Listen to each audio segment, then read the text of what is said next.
السلام عليكم ورحمة الله وبركاته، اخواتي وحبايبي واخواتي. النهارده هكلمكم عن الافلام الاباحية واختياراتها، وايه هي الضرر اللي بيرجع بيه على الانسان، وازاي في اخر الحلقة هكلمكم على ان انت تقدر تباز باي او تعدي الموضوع بتاع الافلام الاباحية ده وتبطل تتفرج عليه. طبعا لازم نبقى فاهمين حاجة مهمة جدا، ان الشيء لزوم الشيء. يعني ايه الشيء لزوم الشيء؟ يعني انا لما هتفرج على فيلم اباحي هتنتهي بيا نهاية الامر لشيء اخر، اللي هو العادة السرية سواء للراجل او سواء للست. خطورة الافلام الاباحية رقم واحد هي الخطورة الاعظم. لما تبتدي في سن صغير تتفرج على فيلم اباحي في سن ال 14 ال 15 ال 16 سنة، وده انا بوجه رسالة لكل اب ولكل ام ان هم لازم يراعوا، ولازم ينبهوا ولادهم، ولازم يدوهم النصايح على عدم مشاهدة الأفلام الإباحية، سواء كانت من صديق، سواء من حد زميله في الشغل، صديقه في النادي، الكلام ده كله. خلي بالكم على أولادكم سواء كانت بنات أو ولاد، وما تعتبرش وما تحطش في نفسك نقطة إنه ابني فاهم كل حاجة أو ابني أنا مربيه أحسن تربية. لازم تذكر على طول ولازم تخلي بالك عليه. المهم إن أنت لما تبتدي معانا في سن ال 14 و 15 و 16 سنة تبتدي تتفرج على فيلم إباحي، إيه اللي هيحصل؟ تفكيرك انت كأول تعارف ليك كشاب صغير لسه في مقتبل عمرك، بتتفرج على الفيلم الإباحي وهو ده المصدر بتاعك على ان انت تتعرف بيه على الجنس. مبدئيا يعني اول حاجة بتتعرف بيها على الجنس هو الفيلم الإباحي، فطبعا بيجي لك شوك. الشوك ده ناتج عن ايه؟ ان انت طبعا الله اعلم ايه المشهد اللي انت كنت بتتفرج عليه او السين او اللي انت كنت ابتديت تتفرج عليه، سواء كان مشهد طبيعي مشهد شاذ او اي حاجه من الحاجات دي. طبعا بيحصل لك زي تشوك، وبالتالي بعد كده بيبتدي عندك ان انت بتتفرج تاني، فبيحصل لك اثاره، فبتبتدي عايز تطلع الغريزه بتاعتك دي او تفضي الاثاره بتاعتك، فبالتالي بتلجا لتفضيتها بالعاده السريه. طبعا احنا بنتكلم في 14 سنه ل 16 سنه، فبتتكلم عن ضررين، هو ادمان العاده السريه وادمان الافلام الاباحيه. وطبعا ناهيك عن وقتك اللي ضايع، وعدم تركيزك في دراستك، عدم تركيزك في حياتك، وعدم تركيزك في لو انت ناوي تلعب رياضه او اي حاجه من الحاجات دي. ده رقم واحد. اتنين، لما بتتفرج على الفيلم الاباحي زي ما قلت لك بيتشكل مفهومك عن الجنس عن طريق الفيلم الاباحي اللي انت بتتفرج عليه، وهو فيلم بعيد كل البعد عن الواقع. اي فيلم اباحي يا جماعه انتوا بتتفرجوا عليه هو فيلم تجاري، فلازم تبقى تفصل نفسك ما بين الواقع وتفصل نفسك ما بين ان ده فيلم تجاري فقط الهدف منه الربح، مش تعليمك ولا هو هدفه اي نوع من انواع التعليم. اولا يا جماعه الفيلم الراجل اللي بيعمله ده بورنو ستار. يعني ايه بورنو ستار؟ يعني ده نجم وممثل ومحترف في التمثيل. بيبقى خلف منه مخرج، في قصه وسيناريو بيتعمل له، في مصور بيبقى وراه. فاللي انت شايفه قدامك ده من غير ملابس او من يعني بدون ملابس، ده اصلا ورا منه في فريق وبيوجهوه، يعني مخرج ومصور وحد بيقول له ستوب، لا كات هنا، طب كمل كذا، طب اعمل كذا. فكل الحاجات اللي انا بقول لكم عليها دي تدل على حاجه بسيطه جدا، انه انت ما تقارنش نفسك بيه. ثانيا، ساعات بتحصل مقارنه فيزيكال ما بينك وما بين البورن ستار ده، بتنتهي في نهايه الامر للمشكله. وده انا بتكلم فيها على الضرر الفيلم الاباحي على الشباب، وهنتكلم بعد كده على ضرر الفيلم الاباحي بالنسبه للبنات. بالنسبه للشباب زي ما قلت لك انت بتقارن نفسك بممثل وبورنو ستار محترف، فبتقارن نفسك بجسمانيا. طبعا مقارنه هتكون بعيده عنك ومش هتكون في صالحك بنسبه 90%، خصوصا انت لما تكون في مقتبل عمرك. ده حد محترف بيلعب رياضه، عنده الكتله العضليه ممتازه، حتى قصب السكر بيكون واخد عنايه ومعتني بيه جدا عشان يبان بالضخامه دي.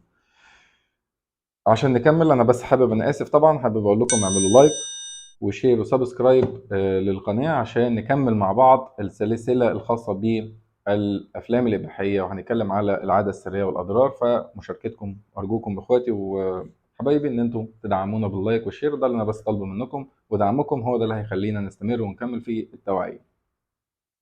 بنكمل النقطه على الثالث شيء، وهو انت تخاف منه، هو شذوذ الفكر. طبعا قبل شذوذ الفكر انا اسف كنا اتكلمنا على ضررها بالنسبه للبنت، ان البنت لما بتتفرج على فيلم اباحي اللي بيحصل ان هي بتفتكر ان كل الرجاله هي دي مواصفات الرجاله كلها اللي في الافلام الاباحيه، هي دي مواصفات الرجاله اللي هتقابلهم في الواقع، ودي بتبقى اول مره بتتعرف بيها برضو على الجنس، فبالتالي بيكون عندها اختيار خاطئ جدا، وممكن تدمر جوازها بعد كده بسبب ان هي حطت شكل للراجل معين وتوصيف للراجل معين، انتهى بيها الامر انه الراجل اللي اتجوزته مش بنفس التشابه ده اللي كانت رسمته في فتره المراهقه.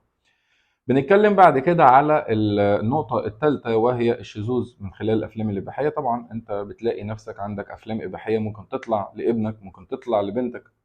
سواء ابنك ممكن يطلع له فيلم إباحي الراجل بيمارس العلاقة الجنسية مع راجل، والعلاقة اللي احنا بنتكلم عليها هي الشاذة دي. فبالتالي ممكن يحسب ان الموضوع عادي، خصوصا اذا كان بعيد او مفيش وعي، ومفيش وعي ديني، والموضوع ده احنا تملي بنحطوه في تابو المحرمات، ان انت ما تكلمش ابنك في حاجه زي كده والمفروض يفهمها لوحده. غلط.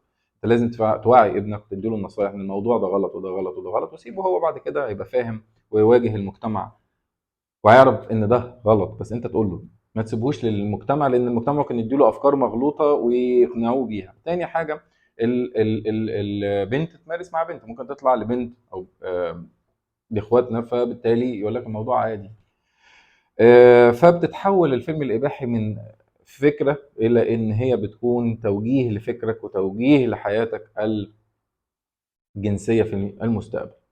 طب العلاج، ناس كتير هتسالنا على علاج او ان انا ازاي ابعد عن مشاهده الافلام الاباحيه. طبعا عشان تبتدي تخلص موضوع او تتخلص من فكره الافلام الاباحيه، رقم واحد دليت الفولدر الهيدن اللي عندك. الفولدر الهيدن اللي عندك ده ديليت، سواء كان في الموبايل سواء كان على الكمبيوتر، ده لازم يتعمل له ديليت. اتنين، لازم تفكر كويس جدا في ان اللي انت بتتفرج عليه ده ملوش علاقة بالواقع، وانه ده ضحك عليك، وانه الهدف منه الاساسي هو تدمير ثقافتك، تدمير وعيك، وتالت حاجة هو تدمير صحتك، وملوش مقابل. وفي الاخر خالص انت هتندم على الكلام ده لما توصل لسن الجواز. فلازم تكون عندك القدرة على ان انت تقول لا خلاص كفاية، انا من النهاردة مش هعمل كده تاني، ومش هتفرج على موضوع الافلام الاباحية ده تاني. تالت حاجة التوعية يا شباب، التوعية. اي اب اي ام لازم يوعي اولاده. ما تخافش من التوبيك ده، انت ليه خايف؟ ان انت تخاف من توعية ابنك بنتك من ان موضوع الافلام الاباحية ده خطر، وانه هيتعرض عليه وهيقع تحت ايده، وان انت تفهمه خطورة الموضوع ده من بدري، صدقني انت اللي هتكسب ابنك في النهاية. خلي ابنك يلعب رياضة، او انت ابتدي العب رياضة، اي رياضة، جري، سايكلينج، رياضة سباحة، اعمل اللي انت عايزه، بس ما تقعدش لوحدك كتير في البيت. ابعد عن صاحبك وابعد عن صاحب السوق اللي تملي الهدف منه ان هو بيحب يشدك للنقطة بتاعته، النقطة الصفرية بتاعته. يعني ايه؟ يعني يبقى قاعد معاك على القهوة، يبقى قاعد معاك في الفصل، هو عايزك تبقى زيه، فيجي يقول لك اتفرج، فعشان يبقى انتوا الاتنين بتتفرجوا، ما يضيعش صحته لوحده، لا تضيع صحته انت وهو. تمام. اتمنى اخواتي وحبايبي اكون قدرت ان انا اوصل لكم جزء من الوقائع الخاصه بالافلام الاباحيه. في جزء تاني عن الافلام الاباحيه، وهي التدمير الاخر اللي هو تدمير الكالتشر بتاعتك انت كراجل شرقي، فازاي الاخطار دي برضو بتواجهك، وازاي بتغير تفكيرك ونظرتك للحياه، حتى بتتغير نظرتك لكل ما هو انثى بتتغير بسبب افكار ملوثه دخلت عن طريق الافلام الاباحيه.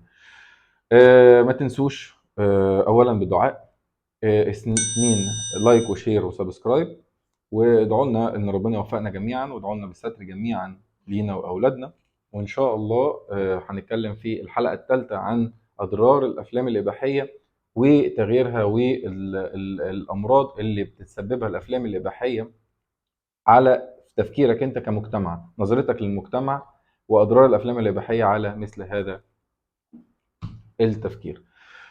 بشكركم شكرا جزيلا، وإن شاء الله إلى حلقات قادمة. ما تنسوش دعمكم بلايك وشير وسبسكرايب، ده أهم حاجة عشان توصل التوعية لكل حبايبنا. والسلام عليكم ورحمة الله وبركاته.